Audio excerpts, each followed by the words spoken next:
É muito importante esse link de agora, porque olha, lembra que eu falei no começo de um certo batismo que estava angustiando Jesus?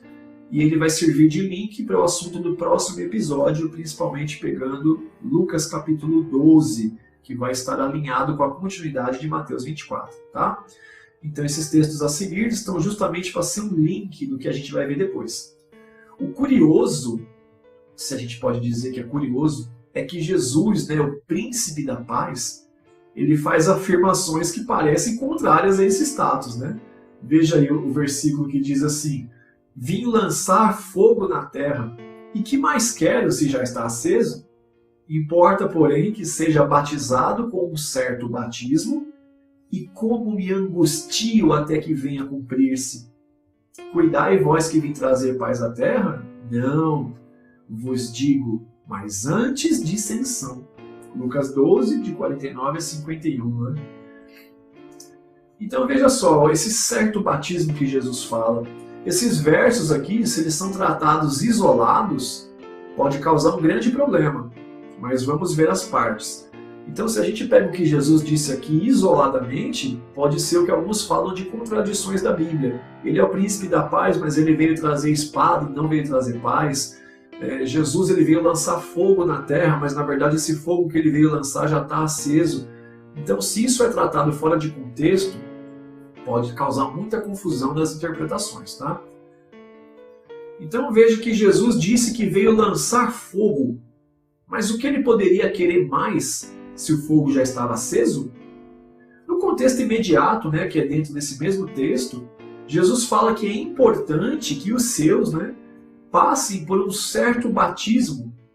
E o interessante é que ele relata que é necessário esse batismo, mas ele, Jesus, se angustia em saber que isso precisa acontecer.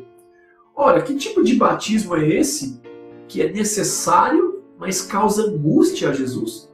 Nós temos algum tipo de batismo dessa natureza na Bíblia? Algum batismo com fogo, por exemplo? Então veja, esse batismo não parece ser algo de bom. Ele seria uma espécie de mal necessário, porque Jesus fica angustiado em saber que eles vão passar por esse batismo, mas ele fala, olha, é necessário que isso aconteça, e eu fico angustiado em saber que vocês vão ter que passar por isso. Tem algum batismo desse tipo? Esse texto que Jesus está dizendo, ele é estranho às Escrituras? Ele é um caso raro que só aparece aqui? Ou nós temos algum batismo desse, algum tipo de batismo com fogo que Jesus se refere, que causaria angústia para ele? Nós temos alguma referência a isso na Bíblia?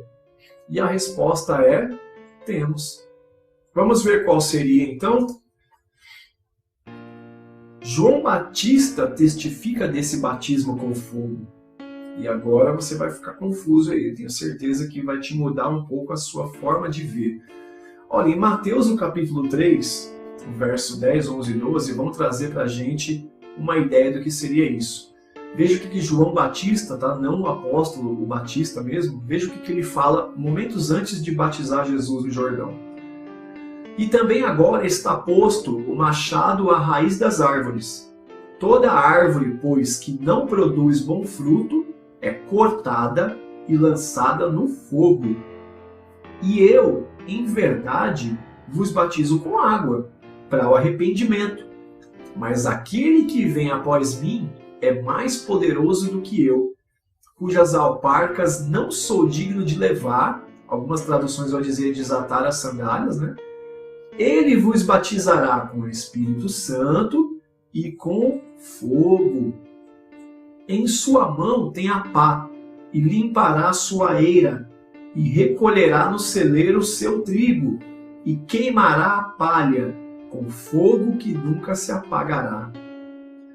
Veja que interessante, você tem 3 versículos em sequência, e o contexto imediato, ele nos ensina a observar o que é dito logo antes e logo depois para entender o contexto. O verso 10...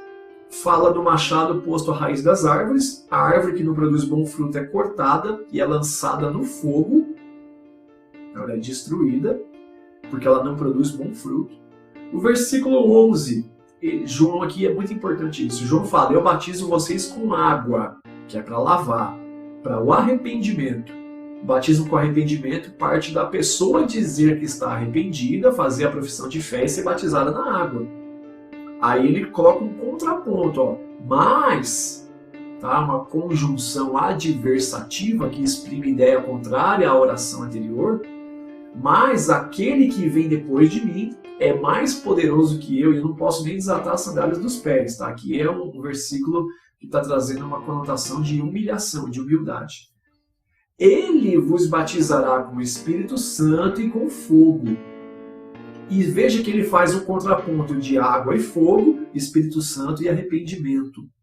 O batismo com o Espírito Santo ele é aquele que habilita para a obra, habilitando, selando o obreiro ou a pessoa para a obra. Tá? O batismo com o Espírito Santo é aquele que sela, que inaugura o ministério. E aí o batismo aqui com fogo, em contraponto com a água que lava, o fogo purifica quando passa pelo fogo. E aí, olha o versículo imediatamente seguinte. Em sua mão tem a pá, limpará a sua eira e recolherá no celeiro o seu trigo. E aí ele queima a palha, com fogo que nunca se apagará. É um contexto clássico de juízo sobre as obras, separar o que é bom e separar o que é ruim. Ele coloca aqui o fogo nesse contexto sempre como juízo para queimar o que não tem proveito. Mas por que Jesus ele batizaria com o Espírito Santo para inaugurar o ministério e batizaria com fogo para provar o valor do obreiro? Veja que João coloca um contraponto. Lembra do mas? Eu batizo com água para lavar, para o arrependimento, que parte da pessoa. Quem batiza a pessoa não tem condição de saber se ela está de fato arrependida. Foi ela que disse. Aí ele fala, mas, o que ele está dizendo? Eu batizo com água para lavar vocês e vocês dizem que estão arrependidos e eu batizo porque eu acredito no que vocês estão dizendo. Mas vai vir um que vai selar o ministério de vocês, inaugurar a sua vocação ministerial e vai batizar com fogo para provar seu verdadeiro valor. Veja que o fogo é para juízo das obras, nos 3 versículos, é o mesmo contexto. Tem pessoas que associam diferente, né? Vamos seguir o raciocínio aqui. Percebeu João falando desse batismo? Muitos usam esse texto entendendo que o Espírito Santo e o fogo são associações de poder. Você já deve ter ouvido falar isso, né? Que o Espírito Santo e o fogo aqui é poder, é Pentecoste, é avivamento, é terra, manto, glória.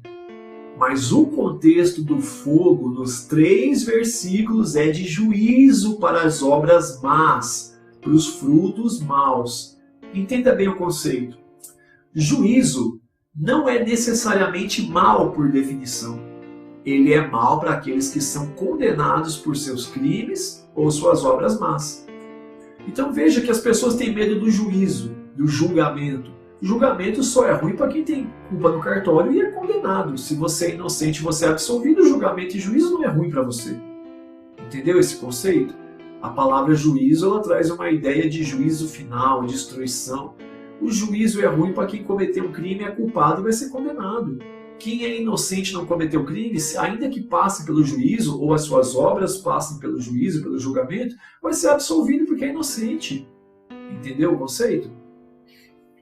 O batismo com fogo, inclusive, é usado até os dias de hoje como uma expressão idiomática que indica passar por um teste de altíssima dificuldade para provar o seu valor.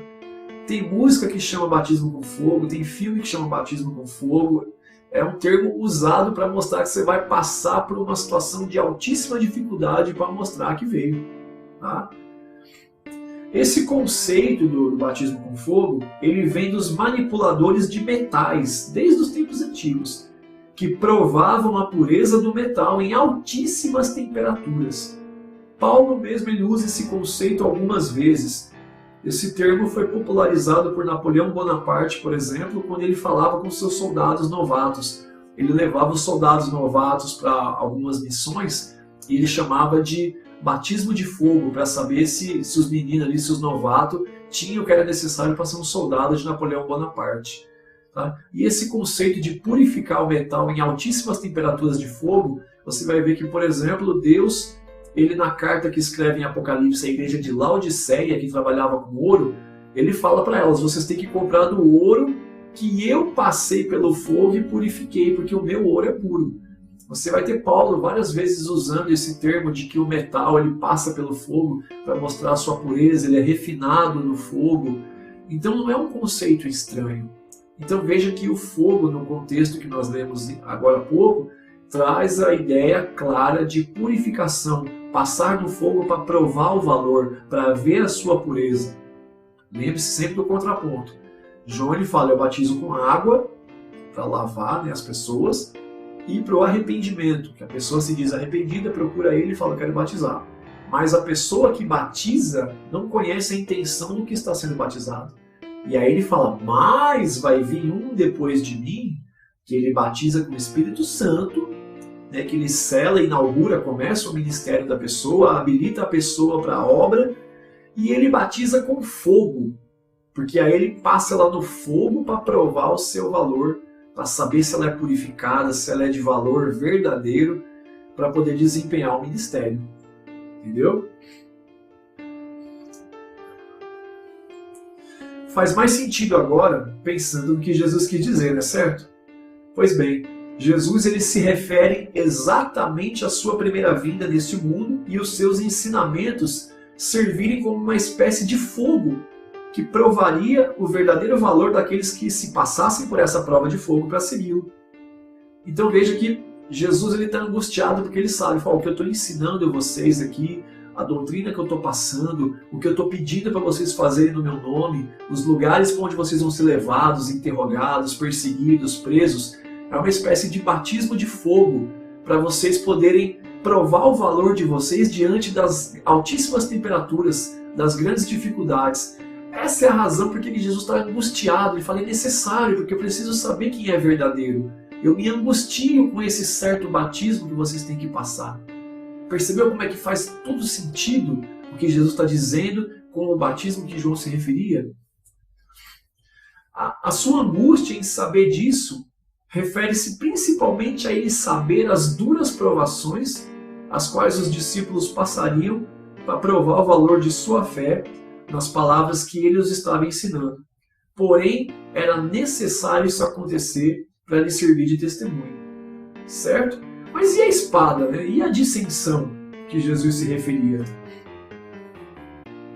Algumas traduções vão trazer dissensão como espada, mas o sentido é o mesmo.